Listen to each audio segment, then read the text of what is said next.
years later. Yeah. You know, and it worked because that I had a big, I had to exercise a lot of demons about, you know, about wondering, can I do this?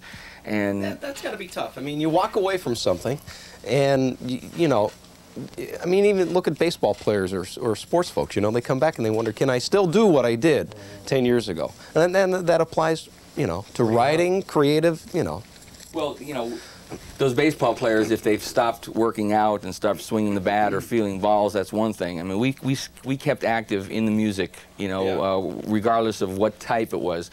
So that wasn't really hard, but what was hard was to come up with something sounding the same, but yet new, and move up to a level that you felt the songs had some character and said something, made a statement that people our age who have kids and stuff like that can relate to some of the songs, and maybe they feel, hey, I'm not alone, because we've all been there, you know, and we are older now. Yeah, we're older now, you know, and we both have teenage kids, and, you know.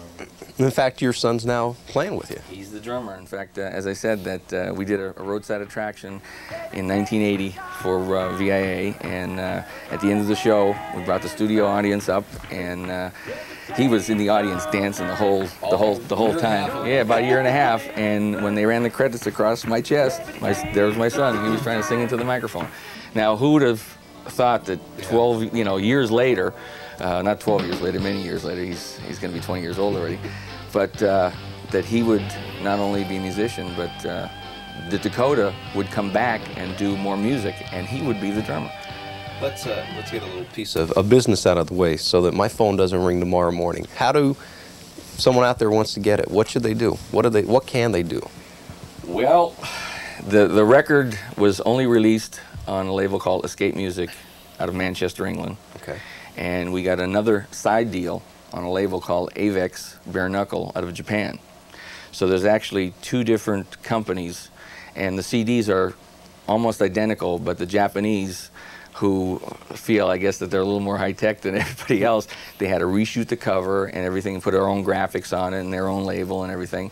And as an import record, we got some copies to the Gallery of Sound. Okay. He's basically the only store that that has them. Right. And the only thing, because they're an import, they're a little pricey because they have to buy them from over there, and it's just like what we get as far as on a royalty for them, and what they sell them for over there is. So when you're walking in the store, don't go for Dakota under the D's under rock. Go to the imports.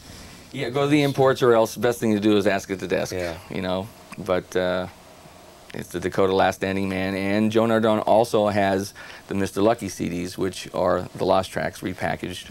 You also can get them on our website. We have a there you go. excuse me. We have a website, www.themall, which is a little tribute to Northeast Pennsylvania. When you go to buy something, you go to the mall. The mall. Yeah. So it's themall.com, and there's a little Dakota button you can click on, and you can get them there. And basically, I'll tell you the whole history of the band, you know, everybody that was ever in the band, and, you know, road crew, and, you know, speaking of road crew, just a little tidbit, the two guys that we had working for Dakota for about 6-7 years, a guy named Michael Keating and Dave Scaff. Keating is from the Delaware, state of Delaware. Dave Scaff? Dave Scaff is from Plains, you know. And I went to school with Dave. You went to Dave's? Well, hi, Dave. You know, there you go. Yeah, hi, Dave. Didn't have the beard in school. Dave worked for U2 for the last 10 years. He does their monitors, you know, and Michael has done house sound for many, you know, of major acts, of which for the last 6 years he's been working for Sting. He does Sting's house sound. And in 96 or 97, I guess, in the Mix magazine and the audio magazines that are out, you know, across the world, he was sound engineer of the year. So that's the entire world. Yeah. And we had these people working for us. I mean, they were top-notch, you know, then, you know, with their trade. And in fact, Scaff was nice enough to, in between the American leg and the European leg of the U2 tour this past summer, he had about 3 weeks off. He came up and spent a day in the studio, you know, and it was kind of nice. Oh, and also, they were in March. U2 was in Japan, and this was kind of a neat thing because the Japanese Last Standing Man was released February 25th, on AVIX in Japan.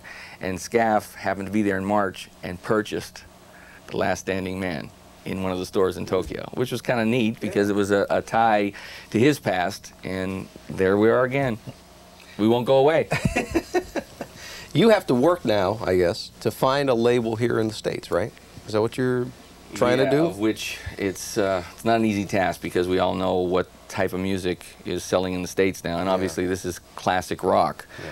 And now you have a great line though that I read in the one magazine.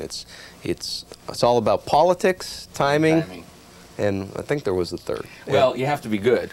But sometimes, you know, the first two take over, you know, which stinks, but that's usually the, you know, the equation. And it's just, I guess what it is the staying power, because you may never get that, that break, but if you don't stay active in it, you'll never know. We're a unique thing also in that we actually did, like in '87 when the band broke up, we actually did get out of it for a while. I mean, he and I both play for a living, and but we didn't pursue the Dakota thing. If you want something that's sobering about the music business, get like Nardone. Joe Nardone has a little a newspaper he puts out, like a weekly thing. Yeah. Has the new releases in the back. Look at how many records come out every week. Yeah. You know, and a lot of people think like the guys from the '70s and '80s, Barry Manilow and Christopher Cross, and all those guys that were mega hit selling guys. Everybody thinks that they're home watching TV, spending their money, and then all of a sudden they'll resurface, and you think, well, he decided to go in the studio. Those guys are churning out records every year. You can look on the collection things that they send out to radio stations. There's Barry Manilow songs and Christopher Cross and Alan Parsons and all. Every year those guys do records, but nothing happens and clicks, and the timing or the politics isn't there to make it happen. But they're all hammering away. But we actually took a break and didn't do anything, and then found out that there was interest somewhere, so then we did something. And it's funny, you talked about the music coming back around. AOR used to mean album-oriented. Yeah, album, and now it's adult-oriented rock, you know? And there's a fellow that was a program director at WSYR in Syracuse years ago, Tommy Nast, that you know, was a Dakota fan, you know, good friend and everything. We had some good times together. He left for California maybe 15 years ago, and there's a tip sheet called the Album Network, of which he started low line. Now he's the senior vice president, and he just said that in the magazine now there's a section. It's AAA rating, which is, you know, that adult, contemporary adult, you know, where the Jackson Browns fit in there, and, you know, the Dakotas would fit in there, and, you know, so there is a call for our type of music. You know, as I said, we're on the same label in Japan as Night Ranger and Loverboy now. And Night Ranger and Loverboy just got signed by an outfit called CMC International. They have BMG distribution, which is, you know, very important, a good, you know, distribution, because that's the only way that you can get that long arm out there and get it to. Yeah, and so like, they're taking a chance on, you mentioned Chris Cross. He has a brand new album that was just released. No, Chris Cross is the kids, but it's backwards. Yeah, Christopher Cross. Christopher Cross. Yeah. And he hasn't had a major release. I mean, he might have been still making records and stuff like that, as Rick said.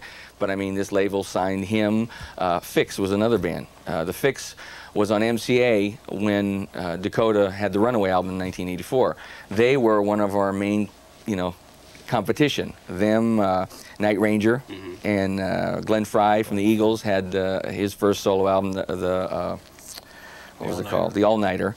And it's so hard to get airplay because there's so much, and even promotion. There's so many labels that release so many records weekly, monthly, but your biggest competition is your in-house. Let's talk about an next record. Is there a next record for Dakota?